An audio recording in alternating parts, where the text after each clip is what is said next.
People keep saying this case is disturbing, but disturbing doesn't even begin to describe what's happening here. The Emmanuel Haro story is darker, stranger, and more unpredictable than anyone expected. Just when you think you've seen the final chapter, another page turns, and this time, it's something no one saw coming. Word is spreading fast from inside the county jail. Not from tabloids, not from trolls, but from people actually close to the situation. They're saying Emmanuel's mother, Rebecca Haro, might be pregnant. Yeah, pregnant. From behind bars. That one word, pregnant, changes everything. Because this isn't just a story about a mother facing accusations tied to her own child. It's now about life and death colliding inside the same walls. You start asking questions. When did this happen? Who's the father? How did it go unnoticed? And more importantly, how does this affect the trial, the justice system, and Emmanuel's memory? This rumor has been making waves for days. Some call it fake. Some say it's verified. But the truth is, too many independent voices are saying the same thing.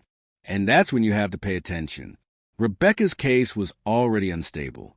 The charges, the public pressure, the online hate, all of it created a storm around her name.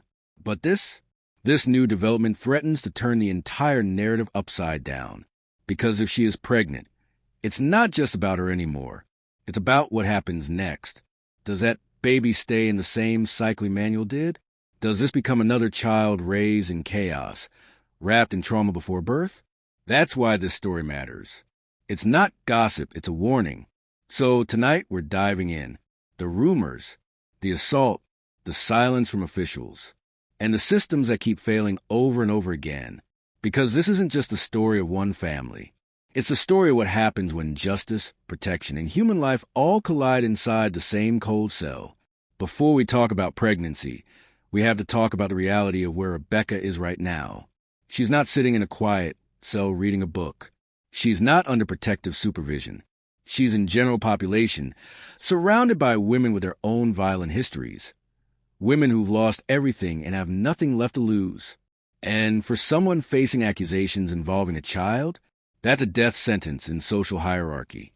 The moment Rebecca walked into that unit, everyone already knew who she was. And that's why what happened next was almost inevitable. According to insiders, people who've actually seen it, Rebecca was attacked during pill call. That's the time when inmates line up for medication. And it's one of the few times they're close enough to touch each other. A woman reportedly grabbed her by the hair, yanked her backward, and threw a hard punch to her face before guards could intervene. Rebecca didn't fight back. She couldn't. The guards broke it up, but not before a message was sent. You're not safe here.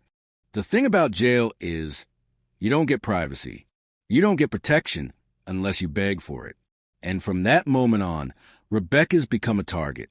Every meal, every shower, every lineup, she's a walking mark. Now imagine living like that, knowing that people around you want to hurt you, and no one's really coming to save you. That's where the rumor about her pregnancy becomes even more chilling. If she really is pregnant, that means she's at risk every single second. The slightest altercation could harm her or the unborn child. And yet, officials haven't confirmed the transfer of protective housing. No statements, no acknowledgement, just silence. So the question becomes, are they protecting her or are they punishing her? Because if the system knows she's in danger and still leaves her exposed, then they're complicit in whatever happens next. Rebecca's life in jail isn't rehabilitation. It's survival. And the irony is that inside those walls, the story of Emmanuel's death keeps repeating itself. Violence, neglect, and no one stepping in until it's too late. Now, let's talk about the part that has everyone whispering, the pregnancy. Multiple reports from inside say Rebecca's been moving differently. They notice small things, eating patterns changing, weight gain around the midsection, a certain guardedness in how she sits or stands. One inmate even claimed she saw her resting her hands on her stomach, not in pain, but in protection. That's not nothing, because in jail, everything is noticed, especially when you're Rebecca Haro. If this is true, the implications are massive. First, the timeline. Was she pregnant before her arrest? If yes, why wasn't that documented during intake? Jails perform basic health exams. There's no way a pregnancy that far along goes unnoticed. But if she became pregnant after being incarcerated, then the questions become explosive. How? With who? That could mean a serious breach of jail security or staff misconduct. And if that's the case, this story goes from tragic to systemic, from a scandal to a full-blown investigation waiting to happen.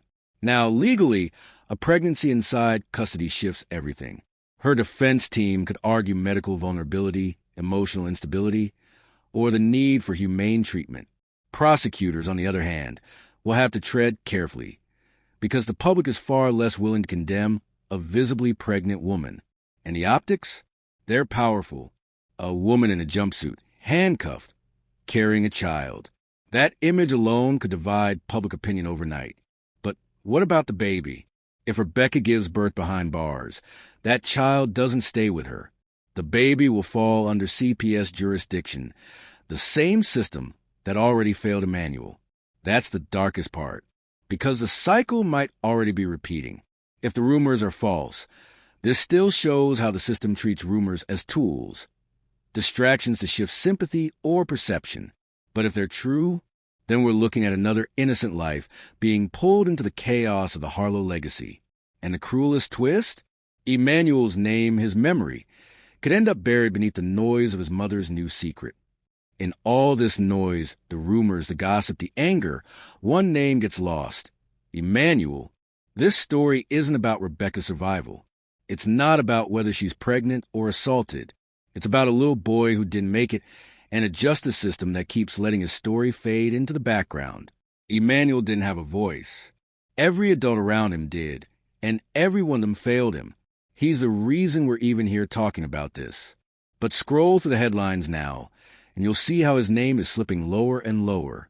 The public's focus has shifted to Rebecca, her jail life, her alleged pregnancy, her emotional breakdowns. And that's dangerous. Because once people start sympathizing with the accused more than the victim, justice starts to blur. Emmanuel deserves to be remembered for who he was, a child, innocent, caught in a storm he never created. Think about what this means for his sister, Promise. She's living with this weight every day, the guilt, the loss, the spotlight. Her childhood's been ripped away by the same media cycle that now romanticizes her mother's pain. That's why this story hurts. Because the system isn't built to protect the innocent. It's built to protect the loudest voice. And right now, that voice belongs to Rebecca. So as we talk about the jail violence, as we analyze whether she's pregnant, as we dissect her every move, we have to keep Emmanuel in the center, because that's where the truth lives. This story was supposed to be about accountability.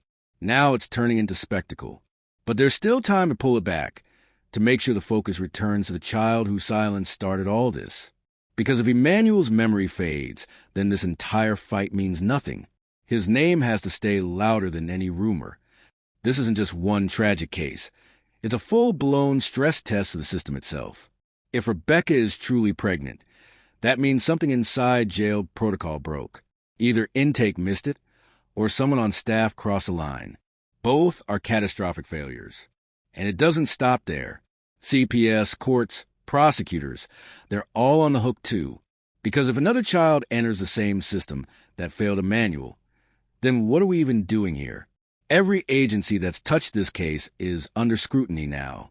Law enforcement for their handling, the courts for their slow response, child services for their oversight gaps, and politicians?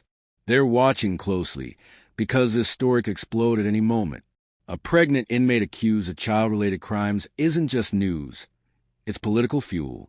It ignites debates about women's rights, reproductive ethics, and the role of the state in protecting unborn children behind bars. If the system treats her harshly, activists will say it's cruelty. If it treats her gently, the public will scream favoritism. Either way, the system loses.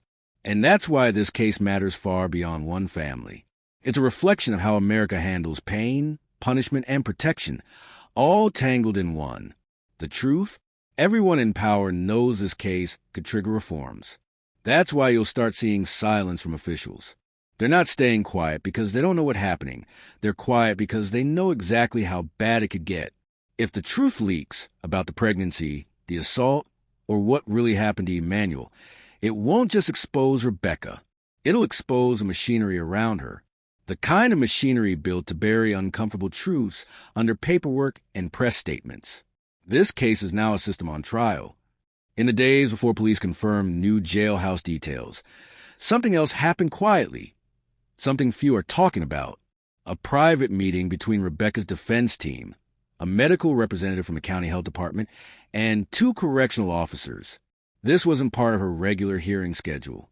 It wasn't public, but records show it happened 3 days before officers confirmed they were aware of developing matters concerning inmate safety and health. Sources say this meeting discussed Rebecca's current condition, which may include pregnancy verification and psychiatric evaluations. But the question is, why the secrecy? Why weren't these developments immediately documented in open court? If the pregnancy is real, someone had to sign off medical documentation. Someone had to be involved. And if there was an assault, someone's job was to report it officially. The fact that none of that has appeared in the public record yet suggests one thing: damage control. Police now confirm that multiple officer interactions and confidential health matters occurred, but refuse to comment further. Translation: the rumor was true, they know it, and they're trying to contain it. Behind the walls of that facility, a new drama is unfolding. Lawyers are strategizing, jail staff are staying silent, and Rebecca is sitting in the middle of it, holding information that could flip her public image overnight. But here's the twist: this time, she's not in control. Every document, every interaction, every word she says inside those walls is being logged. Law enforcement's finally watching. So, the next time police confirm something new from inside that jail, remember, this isn't the system falling apart. This is a system cleaning up its own mess, one leak at a time. So now we reach the part nobody wants to confront. Emmanuel's gone. His mother is locked up. And the system that failed him once is standing in front of crossroads, about to make the same mistake again. If Rebecca is pregnant, that child will come into the world already carrying the weight of tragedy, a story written before birth. And unless something changes, that baby's path will lead right back into the same system that lost Emmanuel. So what happens next? Do we let sympathy for Rebecca cloud the fight for justice? Do we allow this case to shift focus from a child's death to a mother's redemption arc? Or do we finally demand accountability from the jails, from CPS, from the state? Because if Emmanuel's death doesn't change how the system works, then what will? It's not about revenge. It's about truth. And right now, that truth is tangled in silence, secrecy, and rumors that make it harder to see what really matters. Rebecca may be the one behind bars, but make no mistake, it's the entire justice system that's being watched. Every decision, every leak, every delay will be remembered. So, the question we end on is simple but haunting. Backhand index pointing right. Is the system about to fail another child before it's even born? Because Emmanuel didn't get a second chance. He didn't get mercy. And if we allow the noise to drown out his story, then we're all complicit in letting it happen again.